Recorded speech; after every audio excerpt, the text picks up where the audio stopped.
இதுவல்ல, இடமும் அல்ல. இன்னைக்கு எங்களுக்கு வாழ்த்துறை சொல்லுவதற்காகத்தான் நீங்கள் வந்திருக்கிறீர்கள். ஆனால் நீங்கள் எல்லோருமே எங்களை வாழ்த்துவதை உங்களுக்கு தெரிஞ்சது எல்லாம் கொட்டிட்டு இருக்கிறீங்க. அது சிறப்புக்குரியதுதான். அடுத்தபடியாக பெண்கள், அதாவது தமிழ் அமைப்புகள் சொன்னாலே ஆண்கள் தான் நடத்திட்டு இருக்கிறாங்க.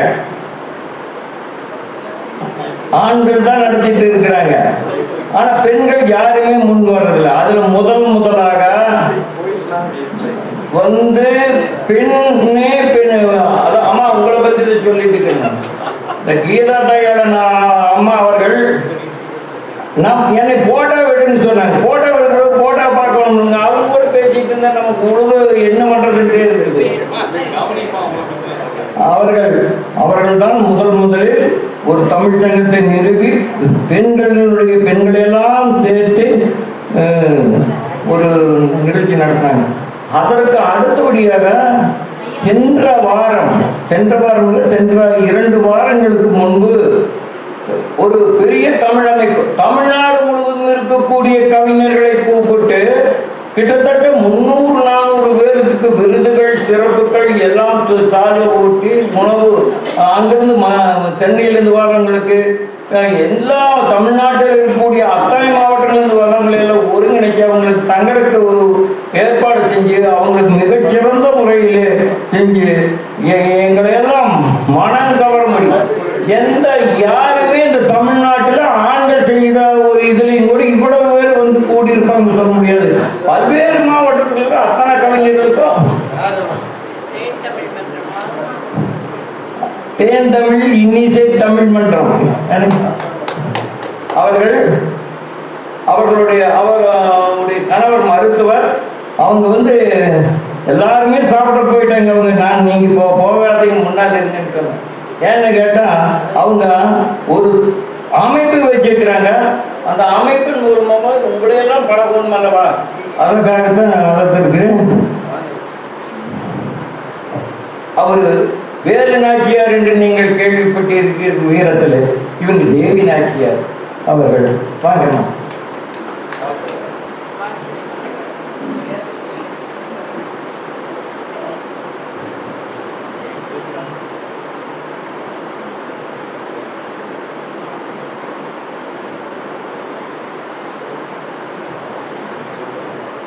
என் தாய் தமிழுக்கு முதற்கண் வணக்கத்தை தெரிவித்துக் கொள்கிறேன். உலக தமிழ் காப்பு கூட்ட இயக்கத்தின் தலைவர் பெரும்புலவர் காசா அப்பாவு ஐயா அவர்களை வழங்கி, மேலும் புலம் தமிழ் இலக்கிய பலகை நிறுவனர் மற்றும் தலைவர், பல தமிழ் அமைப்புகளை உருவாக்கி கொண்டிருக்கும் பெரும்புலவர் பூவா ரவீந்திரன் ஐயா அவர்களையும் வணங்கி, தொல்காப்பிய பேரவையின் தலைவர், தொல்காப்பியர் என்றே வந்துவிட்டது அவரது பெயர் எனக்கு, புலவர் காளியப்பன் ஐயா அவர்களையும் வணங்கி, மேலும் அவையிலே கொண்டிருக்கும் ஆண்டோர்களையும் சான்றோர்களையும் தமிழ் அறிஞர்களையும் அனைவரையும் வணங்கி இதோ எனது வாழ்த்துரையை தொடங்குகிறேன். அனைத்து தமிழறிஞர்களும் பேசுகையில் ஒரு சிலர் கூறினார்கள், நாங்கள் தமிழ் கற்றதே இல்லை, ஆனால் நாங்கள் தமிழை தூக்கி பிடித்துக் கொண்டிருக்கிறோம் என்றார்கள். ஆனால் சிறு வயதில் பள்ளியிலேயே தமிழை தாங்கி பிடிக்கக்கூடிய அளவிற்கு சக்தியை ஊன்றுகோலாக தனது ஆசிரியர் பெருமக்கள் அந்த விதையை தூவிவிட்டார்கள். அதனால்தான் இந்த அளவுக்கு நாங்கள் தமிழை கற்றதில்லை, பள்ளி படிப்போடு முடிந்துவிட்டது, ஆனால் இப்பொழுது நாங்கள் பல அமைப்புகளை வைத்து நடந்து கொண்டிருக்கிறோம் என்று சொல்லும் அளவிற்கு மன உறுதியை கொடுத்தது அன்றைய ஆசான்கள்.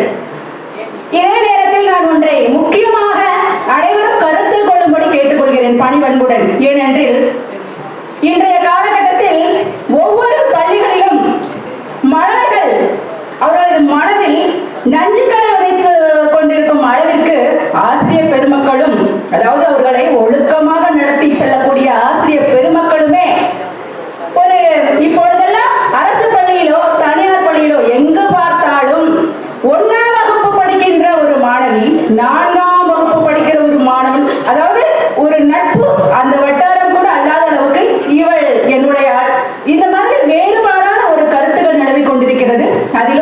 9ஆம் வகுப்பு 10ஆம் வகுப்பு என்று அந்த பிஞ்சு மனதில் ஆசிரியர்களே ஒரு நஞ்சை தூக்கி கொண்டிருக்கிறார்கள். நீ மதிப்பெண் அதிகமாக எடுக்கவில்லை என்றால் உனக்கு ஏதோ ஒரு எண்ணம் வந்துவிட்டது, யாரை பார்த்து கொண்டிருக்கிறார். அதிகமாக மதிப்பெண் எடுத்தா அந்த மாணவர்கள் மாணவிகளே, ஓ இந்த பையனை நீ நேசித்துக் கொண்டிருந்தாய், அதை விடுத்து நீ வேறொரு பையனை நினைக்கிறாயா அப்படின்னு ஒரு வண்ணம் மனதில் ஒரு கெட்ட விதைகளை தூவும் அளவிற்கு எதற்காக தொல்காப்பியத்தை பரப்ப வேண்டும் என்று ஐயா சொன்னார்கள். நான் எதற்காக இந்த கருத்தை முன்வைக்கிறேன் என்றால் இதற்கு முக்கிய ஒரு காரணம் உள்ளது. என்னவென்றால் தொல்காப்பியத்தின் புகழை பட்டி தொட்டி எல்லாம் பரப்ப வேண்டும் என்று ஐயா சொன்னார். அதை முன்னிறுத்திதான் நான் இந்த கருத்தை இங்கே வைக்கிறேன். என்ன காரணம் என்றால் சிறு வயதில் உள்ள அந்த மாணவ செல்வங்களின் மனதில் நஞ்சினை தூவுபவர்கள் ஒரு சில ஆசிரியர் பெருமக்கள் இருந்து கொண்டிருக்கிறார்கள்.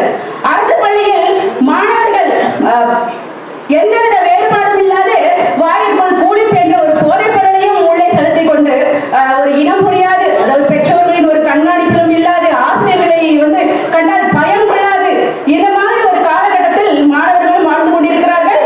பெற்றோர்களும் அதை தடுத்து நிறுத்த முடியாத ஒரு சூழல். ஆசிரியர்களும் முன்னாடி உள்ள காலகட்டத்தில் ஆசிரியர்களின் கண்டிப்பு நல்ல முறையில் இருந்தது. அதனால்தான் எல்லோருமே நன்றாக படித்து ஒழுக்கத்தில் ஒரு நல்ல ஒரு வழிகாட்டியாக இருந்தோம். ஆனால் இன்று அந்த நிலை சீர்கெட்டு விட்டது. தமிழர் பண்பாடு நிலைகுலைந்து விட்டது. அதற்கு காரணம் இந்த தொல்காப்பியத்தை நல்ல முறையில் அனைத்து பள்ளிகளிலும் ஒவ்வொரு மாணவ கண்மணிகளுக்கும் எடுத்துரைக்க வேண்டும். இன்னொன்று, பெரியவர்களுக்கு தொல்காப்பியம் தேவையில்லை. மாணவ மாணவிகளுக்கு பள்ளிகளிலோ கல்லூரிகளிலோ மட்டும் சென்று இதை செய்ய சொல்லுங்கள் என்று சொன்னார்கள். நான் ஒன்று சொல்லுகிறேன். ஏனென்றால் அனைவருக்குமே தொல்காப்பியத்தின் அந்த நுட்பமான அறிவு தேவை. இருந்தால் மட்டுமே ஒவ்வொரு படைப்பாளிகளும் தங்களுடைய கவிதைகளையோ கட்டுரைகளையோ மேற்கொண்டு தமிழை பற்றி எது எழுதினாலோ அனைத்து மாணவ செல்வங்களுக்கும் மேலைநாட்டவருக்கும் அனைவரும் அறிந்து கொள்ள செய்யும்படியான ஒரு நுட்பத்தை தொல்காப்பியத்தின் நுட்பம் அந்த இலக்கண இலக்கிய அறிவுகளை பெற்றிருந்தால் மட்டுமே நாம் அனைவரும் செவனை செய்ய முடியும். கற்றது கையளவு, கல்லாதது உலக அளவு. நானும் தொல்காப்பியத்தை முழுமையாக உள்ள ஒரு சில மண் துகள் அளவுக்கு கூட இதுவரை நான் கற்கவில்லை என்றுதான் சொல்ல வேண்டும். நானும் ஒரு கற்கும் ஆர்வத்தை மேலும் எனக்கு தூண்டிக்கொள்ளும் ஒரு மாணவியாக தான் இருந்து இங்கே நான் பேசிக் கொண்டிருக்கிறேன். இன்னொரு ஒரு முக்கியமான அறிவு நுட்பமாக என்ன சொல்வது என்றால், அனைத்து கல்லூரிகளிலும் பல அறிஞர்கள் சொன்னார்கள். சொன்னது போலவே இந்த தொல்காப்பியத்தின் புகழை, அதாவது இந்த தொல்காப்பியம் என்பது சொல்வதை விட நமது தொல்காப்பியத்தின் புகழை திருவள்ளுவரே தொல்காப்பியத்தை முதன்மையாக எடுத்து அதன் அடிப்படையில் தான் திருக்குறளை இயற்றினார், எழுதினார் என்பதை நினைக்கும் பொழுது நாம் அனைவரும் இங்கே இருக்கிறவர்கள் முழுக்க முழுக்க கவி பெருமக்கள், பல அமைப்புகளை நடத்தி கொண்டு இருக்கக்கூடிய ஒரு வல்லமை படைத்தவர்கள். ஆகவே அனைவருமே தொல்காப்பியத்தை அதன் வழி நடத்தி அதன்படி நாம் அனைவரும் செய்ய வேண்டிய ஒரு கட்டாயத்தில் உள்ளோம். நமது வீட்டில் உள்ள அனைத்து குழந்தைகளுக்கும், அதாவது நம்மளுக்கு இந்த இலக்கண இலக்கிய அறிவு இருந்தால்தான் நமது குழந்தைகள் நெறிமுறை தவறாது, ஒழுக்கம் கெடாது வாழ வேண்டும் என்றால் இந்த தொல்காப்பியத்தை வழிநடத்தி செல்ல வேண்டும் என்பதை வலியுறுத்தி நமது தொல்காப்பிய பேரவையின் தலைவர் ஐயா காளியப்பன் அவர்களை வணங்கி என்னை வாழ்த்துரை சொல்ல அனுமதித்ததற்கு நன்றி கூறி விடைபெறுகிறேன். நன்றி, வணக்கம்.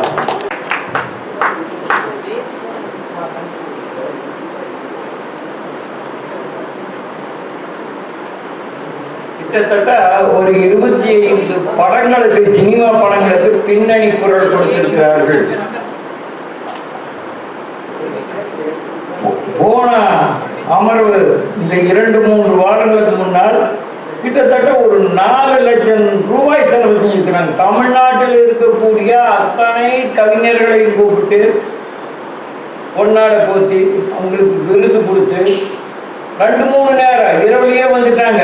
அவங்களுக்கு 3-4 நேரம் அவங்களுக்கு உணவளித்து இவ்வளவு சிறப்பு செய்யறாங்கன்னா அவங்க தமிழ் மீது கொண்ட ஒரு பற்று, பாசம், அதுவும் நீங்க தவறாம வரணுங்கம்மா இந்த தொல்காப்பிய பேரவைக்கு. ஏன்னா உங்களுடைய கவிதை, அருமையான கவிதை அப்படியே நான் ரெக்கார்ட் பண்ணிக்கிறேன். நாளைக்கு நீங்க உங்க குரல் நீங்க அதை கேட்கலாம். அடுத்தபடியாக எங்களுடைய இவ்வளவு சிரமத்துக்கு இடையிலையும் பல்வேறு காரணங்கள் ஏற்பட்டும் கலையரசனுடைய மனைவியும் எலும்பு முறிவு ஏற்பட்டு நன்றி உரைக்கு சொன்னதை போய்க்கலாம்.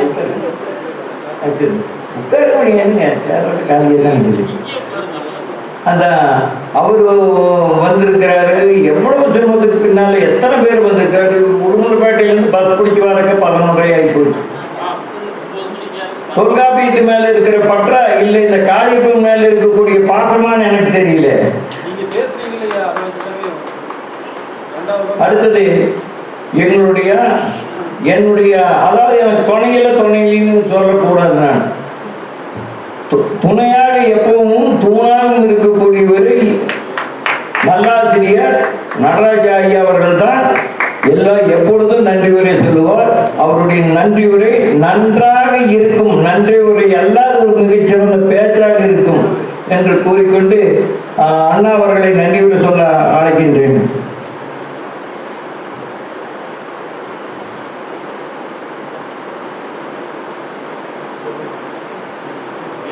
நன்றி உரை சொல்ற போதெல்லாம் பேட்டரி முடிஞ்சு போயிரு ஒரு தடவையுமே. இன்னைக்கு தான் நான் பேட்டரி மாற்றி வச்சுட்டேன். மழையாய் தெம்மாங்கும் தேனூரும் நாவினில் சீர்முகு செந்தமிழும். தெவிட்டாத சாரல் மழையாய் தெம்மாங்கும் தேனூரும் நாவினில் சீர்மிகு செந்தமிழும். செந்தமிழை கவி சீர் கொண்டே நாவிசைக்க செம்மொழியென பார்கண்டு பண் இசைக்க. தமிழின் பேரமுதை பலர் ருசிக்க தமிழே கதி என்று ஊர் வசிக்க. நெஞ்சிற்கு நேராக வாழைது வீரர்களும் நெஞ்சிற்கு நேராக வாழைதும் வீரர்களும். நெருப்பை விட துணிவு கொண்ட பெண்களும் நெருப்பை விட துணிவு கொண்ட பெண்களும். பால்வாசம் பிடித்த சுவடு மாறாது வாழ் நேசம் பிடித்த விரல் தீராது. பால்வாசம் பிடித்த சுவடு மாறாது வாழ் நேசம் பிடித்த விரல் தீராது. போரில் புது சரித்திரம் படைக்க போரில் புது சரித்திரம் படைக்க. போர்க்களத்தில் புறமுதுகு காட்டா பாலகரும் போர்க்களத்தில் புறமுதுகு காட்டா பாலகரும். புலியை புறமுதுகிட்டு ஓடச் செய்த புலியை புறமுதுகிட்டு ஓடச் செய்த பூமகள் வீறு கொண்டு திண்ணிய விரல்களால் முரத்தை கொண்டே விரட்டிய வீரத் தமிழச் செய்யும். முரத்தை கொண்டே விரட்டிய வீரத் தமிழச் செய்யும். வரத்தை கேட்கும் முன்னே கொடுத்த கண்ணியரும் மனுநீதி மக்கள் இருக்கும் வரை தழைக்க மன்னவன் மகன் தலையை துளைக்க. மனுநீதி சோழன் என்றே மண்ணிலும் விண்ணிலும் மனுநீதி சோழன் என்றே மண்ணிலும் விண்ணிலும் மக்கள் தன் மனதிலும் நீண்டே நிலைக்க. முக்கணியில் முதல் கனியாய் சுவை இருக்க முக்கணியில் முதல் கனியாய் சுவை இருக்க. மூவேந்தரின் கொடியாய் முத்தமிழ் இருக்க மூவேந்தரின் கொடியாய் முத்தமிழ் இருக்க. வற்றாத வைகையாய் தமிழ் அவை இருக்க வற்றாத வைகையாய் தமிழ் அவை இருக்க. வான் மேகமும் தமிழெனவே வளைந்து செவி மடுக்க வான் மேகமும் தமிழெனவே வளைந்து செவி மடுக்க. கண்ணலின் சாரோ கண்ணீளம் பின்னல் வழி தேரோ கண்ணலின் சாரோ கண்ணீளம் பின்னல் வழி தேரோ. கருணை ஒளி கம்பனை போல் மடை திறக்க அன்ன சத்திரம் ஆயிரம் உண்டு இங்கே. உன்ன அகமகிழ்ந்து எண்ணும் மாத்திரம் உன்ன அகமகிழ்ந்து எண்ணும் மாத்திரம். தமிழன் அளவில்லாது இடக்கை கொடுப்பதை தாமே கூட வழக்கை அறியா வழக்கிருக்க. தமிழன் அளவில்லாது இடக்கை கொடுப்பதை தாமே கூட வழக்கை அறியாத வழக்கு இருக்க. நேர் கொண்ட பார்வை தான் இருக்க பார்கண்ட நிமிர் நன்னடை தான் இருக்க. நேர் கொண்ட பார்வை தான் இருக்க பார்கண்ட நிமிர் நன்னடை தான் இருக்க.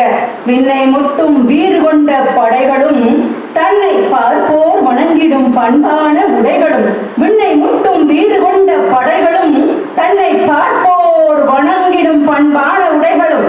வெஞ்சாமரமும் வீதியிலே செய்தி சொல்ல வேகம் கொண்டே ஆதியில் இருந்தே நீதி வெல்ல வேகம் கொண்டே ஆதியில் இருந்தே நீதி வெல்ல. தூணை போல் துணிந்தே நிற்கும் வீரர்களும் யானை கட்டி போரடிச்ச சேனை கூட்டமும் யானை கட்டி போரடிச்ச சேனை கூட்டமும்.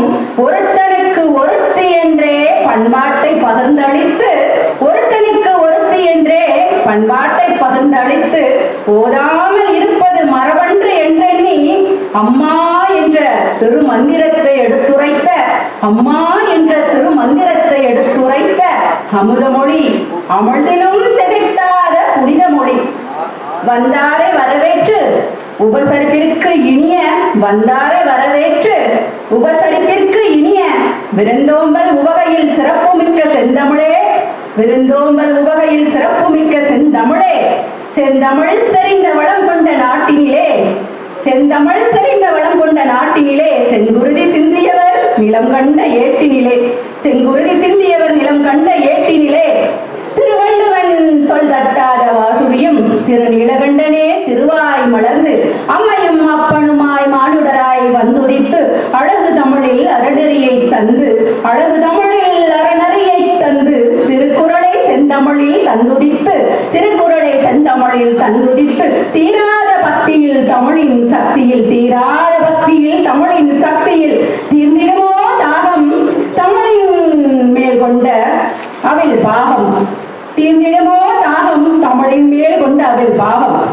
நீதிநெறி தவறாது தனிப்பெருமை வழுவாது உலக பொதுமறையாய் தான் துதித்து கலகமின்றி யாவருமே ஒன்றுபட்டே வாழ்ந்திட துயரமின்றி துணிவு கண்டே நலம் பெற்றிட, துயரமின்றி துணிவு கண்டே நலம் பெற்றிட துணிந்தவனுக்கே தூக்கு மேடை பஞ்சு மெத்தை, துணிந்தவனுக்கே தூக்கு மேடை பஞ்சு மெத்தை.